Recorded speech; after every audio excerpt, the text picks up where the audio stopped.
Buenas, buenas queridos amigos y amigas del canal, ¿cómo andan? Espero que muy bien. Les quería comentar que vamos a iniciar una nueva sección acá en el canal. Vamos a estar hablando de psicoanálisis, psicología, de Freud, de Lacan, de muchos conceptos y articulaciones que realizan estos autores, entre muchos otros. Por eso hoy me están viendo solo, porque esta parte, esta sección del canal la voy a estar haciendo yo. Ernesto va luego a inaugurar otra sección más que luego se las va a comentar él. Y bueno, hoy vamos a estar hablando un poquito, muy brevemente, un repaso sobre la vida de Freud, muy breve, y más que nada vamos a estar hablando de lo que es el esquema del peine, lo que se le dice el esquema del peine, de lo que sería la primera tópica, y esto es lo que tenemos preparado para hoy. Así que bueno, comencemos. Sigmund Freud nace el 6 de mayo de 1856 en Freiberg, en lo que era la antigua Moravia, hoy sería República Checa. Hoy sería República Checa. Él nace en lo que es el seno de una familia judía, en lo que era el Imperio austrohúngaro. Después de graduarse de la secundaria, él se traslada a Viena y ahí comienza sus estudios en lo que es la Universidad de Viena, en, en la carrera de neurología. Él estudia neurología ahí con Theodor Meernet, el director del Hospital General de Viena, y empieza sus investigaciones en lo que es neuropatología, especialmente lo que es la anatomía del sistema nervioso central. Estas experiencias obviamente le proporcionan a Freud una base muy sólida para lo que es todo lo que es la neurología y lo que después integraría él en su desarrollo del psicoanálisis. Freud conoce, a su vez, cuando se hace una estancia en París, conoce al neurólogo, al famoso neurólogo Jean-Martin Charcot, un neurólogo francés que en la década de 1880 se encuentra con Freud, hacen ahí una conexión muy buena. Freud lo describe como un mentor y como un amigo, y, y comienza ahí todo lo que es el estudio en colaboración con Charcot. Luego él también se encontraría con otro personaje importante que es Joseph Breuer, con el que va a empezar lo que sería el tratamiento de la histeria. La experiencia de Freud con Charcot influyó en su interés en la histeria y en la psicopatología, y esto eventualmente lo lleva a asociarse después con Breuer en su investigación y tratamiento de los trastornos histéricos, que es lo que empieza a cimentar la teoría psicoanalítica, la teoría del psicoanálisis. Empieza ahí sobre todo con el famoso caso de Anao. La influencia de Charcot en Freud fue significativa y duradera, como dije antes. Él lo tenía como un mentor, y, y bueno, ahí empieza a fogonearse Freud con teorías y prácticas de Charcot en París, particularmente en relación a lo que es la histeria y el uso de la hipnosis, aunque Freud después descubre que él no es un buen hipnotizador, aunque de vez en cuando utiliza esta técnica. Él apoyaba con los dedos en la frente de la persona, ejercía una cierta presión, y, y lograba bajo su gestión que la persona se encuentre en un estado hipnoide. No es que caían redondas al piso como si fueran, no sé, un show de Tuzam, pero lograba una especie de estado hipnoide en el cual él podía tratar de indagar un poco más o pispear la ventana del inconsciente, que es lo que tanto le interesa a Freud. Entonces él, en ese encuentro con Charcot, empieza a moldear el enfoque del estudio de los trastornos mentales y la psicopatología. Con lo cual la experiencia que tiene con Charcot juega un papel crucial en la evolución de todo el aparato teórico que realiza Freud, con su teoría psicoanalítica y con la comprensión de lo que es el inconsciente y la histeria. Luego Freud se familiariza con las ideas de Joseph Breuer, un médico vienés que había tratado una paciente llamada Nao, que en algún momento lo vamos a hablar con más profundidad y utilizando la hipnosis. Así que Breuer y Freud colaboran en el caso de Nao, que más tarde se convertiría en, bueno, en uno de los pilares de la teoría psicoanalítica. Así que inspirado un poco por las experiencias que tiene con Breuer y con Nao, y con sus fundamentos en las propias investigaciones en neurología, Freud comienza a desarrollar su teoría del psicoanálisis.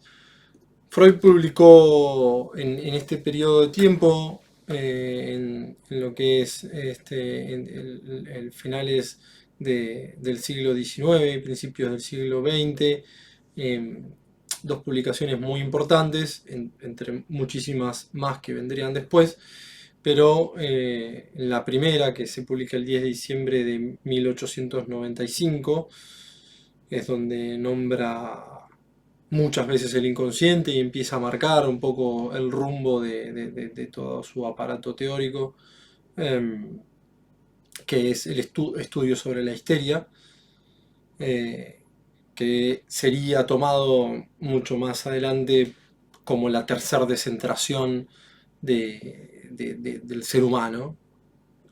Se corre el ser humano del centro digamos, del universo, se venía corriendo desde Galileo Galilei. Galileo Galilei, el 13 de marzo de 1610, de repente publica Sidereus Nymphus, que es algo así como mensajero sideral o mensaje sideral, y nos indica que la teoría geocentrista está mal y hay que cambiarla por la heliocentrista, con lo cual el hombre ya no es más el centro del universo. Y después vendría Charles Darwin, el 24 de noviembre de 1859, a publicar El origen de las especies. Entonces, de esa forma nosotros no seríamos alguien especial dentro del universo, no devenimos de una imagen y semejanza divina, sino que somos producto de una evolución, como cualquier otro animal. Y Freud, el 10 de diciembre de 1895, produce la tercera descentración, nombrando esto que parece ser que está atrás de la cabeza o abajo y que guiaría un poco la conducta del ser humano, siendo así que evidentemente no somos del todo conscientes de todos los actos y de toda la conducta que tomamos, por mucho que seamos seres racionales y por mucho que nos creyamos que todas las decisiones que tomamos son enteramente racionales y conscientes sobre todo. Otra publicación de Freud ya en el 1900, que se publica entre 1900 y 1901, que nos va a interesar para lo que es el video de hoy, que es la interpretación de los sueños. La interpretación de los sueños eh, es en su mayoría considerado como el inicio de toda la parte más importante de la teoría de Freud. Así que en el punto B de la interpretación de los sueños, en 1900, Freud empieza a hablar de lo que es la regresión. En el punto B, en la regresión, nos empieza a contar cómo se van configurando las distintas imágenes oníricas y también nos enseña su primera tópica, que topos en griego significa lugar. O sea, ¿dónde pasa lo que pasa? ¿Dónde están estas representaciones? ¿Qué papel juegan? ¿Cómo se guardan? ¿Qué es eso de la inscripción, de la transcripción? ¿Qué pasa ahí? Y ahí empieza a configurar esta idea de lo que nosotros hablábamos al principio del video, de que es la teoría del peine. Bueno, pero ¿cuál es la primera tópica? ¿De qué trata un poco esto del topos, del lugar? Bueno, es el consciente, el preconsciente y el inconsciente. Palabras que todo el mundo en algún momento por ahí escuchó, pero por ahí no se sabe bien de qué se trata.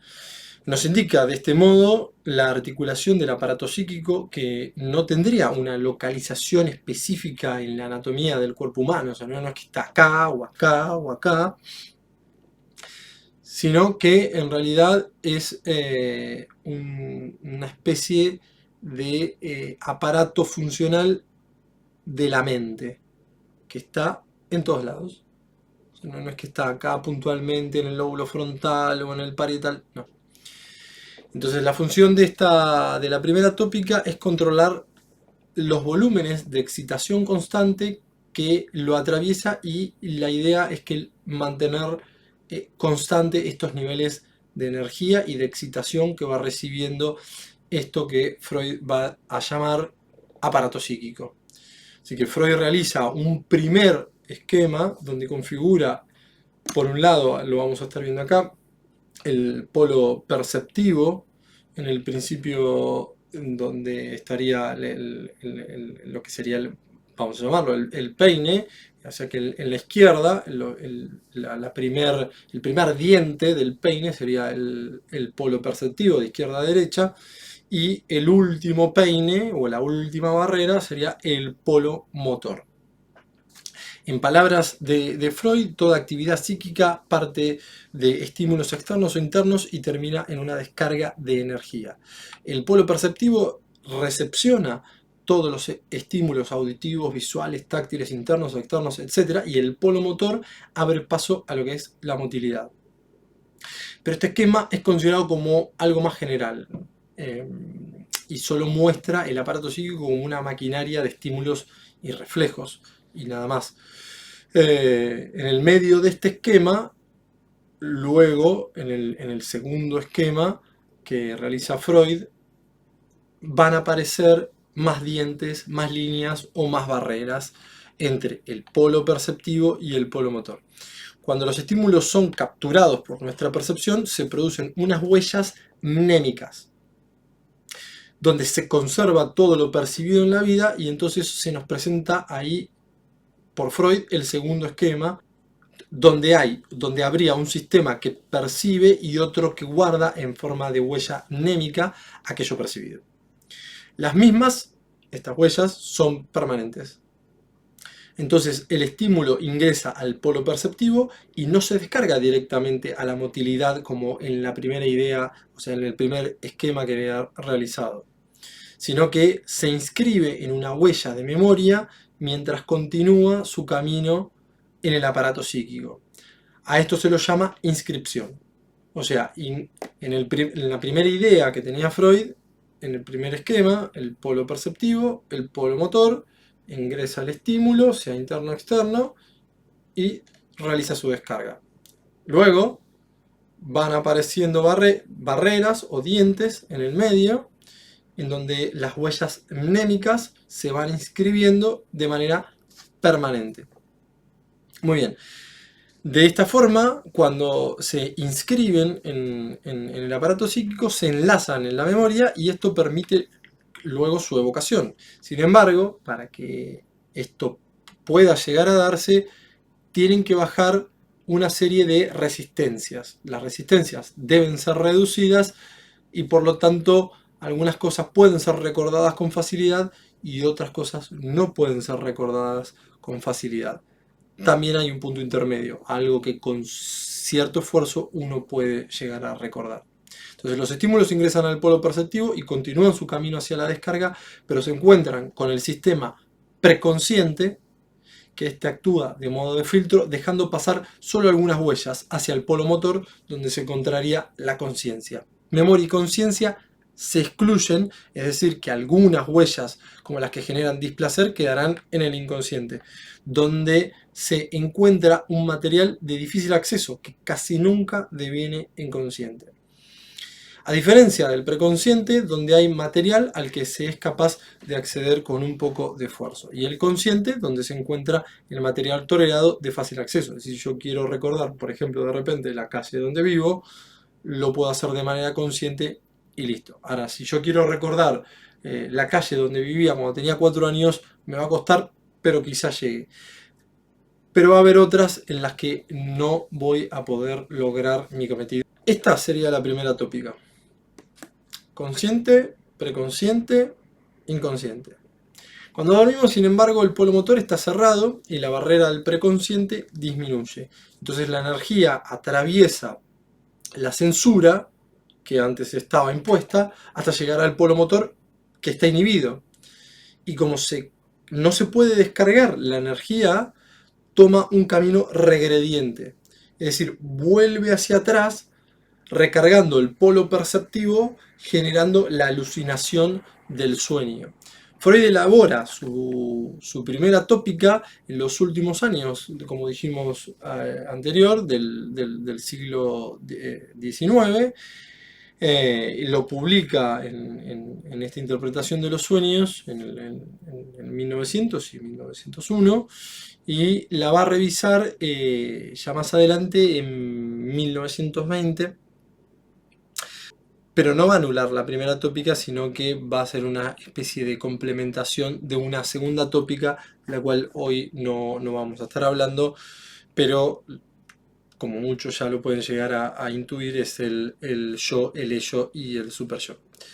Dentro de la primera tópica entonces encontramos el inconsciente, el preconsciente y el consciente. Eso es la tópica y el camino que hace los estímulos y cómo se van enlazando mnémicamente. Acá podemos ver lo que serían las obras completas de Freud. Este es el tomo 1, son 3 tomos. Es una traducción que el propio Freud elogió de Ballesteros. Y podemos decir, por ejemplo, lo siguiente sobre el inconsciente. Denominaremos inconsciente a aquellas representaciones latentes de las que tenemos algún fundamento para sospechar que se hayan contenidas en la vida anímica, aunque más adelante Freud profundiza afirmando una representación inconsciente será entonces una representación que no percibimos, pero cuya existencia estamos, sin embargo, prontos a afirmar basándonos en indicios y pruebas. Partiendo del hecho clínico de la resistencia que mostraban sus pacientes al concientizar ciertos contenidos representativos de los que no tenían la menor idea, Freud va a explicar y a decir, por ejemplo, nuestra cotidiana experiencia personal nos muestra ocurrencias cuyo origen desconocemos y resultados de procesos mentales cuya elaboración ignoramos. Todos estos actos conscientes resultarán faltos de sentido y coherencia si mantenemos la teoría de que la totalidad de nuestros actos psíquicos ha de sernos dada a conocer por nuestra conciencia y en cambio quedarán ordenados dentro de un conjunto coherente e inteligible si interpolamos entre ellos los actos inconscientes deducidos. Entonces el sistema consciente, preconsciente y consciente coinciden con la entidad organizadora, que Freud va a llamar el yo, y aquello reprimido es escindido del yo y mantenido en el inconsciente. Ya que bueno, hay cierta incompatibilidad, es como si el yo se empezase a pensar sobre ciertos deseos sexuales reprimidos y empiezas a decir, no, yo esto no es lo que deseo, no es lo que quiero, esto no es lo que debería hacer yo, entonces corta esos deseos, los desaloja de su organización y los mantiene reprimidos. Luego de esto, Freud encuentra un fenómeno clínico que lo hace revisar su esquema, su tópica, y bueno, y realiza la segunda tópica. El fenómeno es la resistencia, pero bueno, esto lo vamos a dejar para otro videito. Si les gustó, por favor denle like, comenten, compártanlo y pueden dejarme preguntas, sugerencias, lo que quieran. Nos vemos.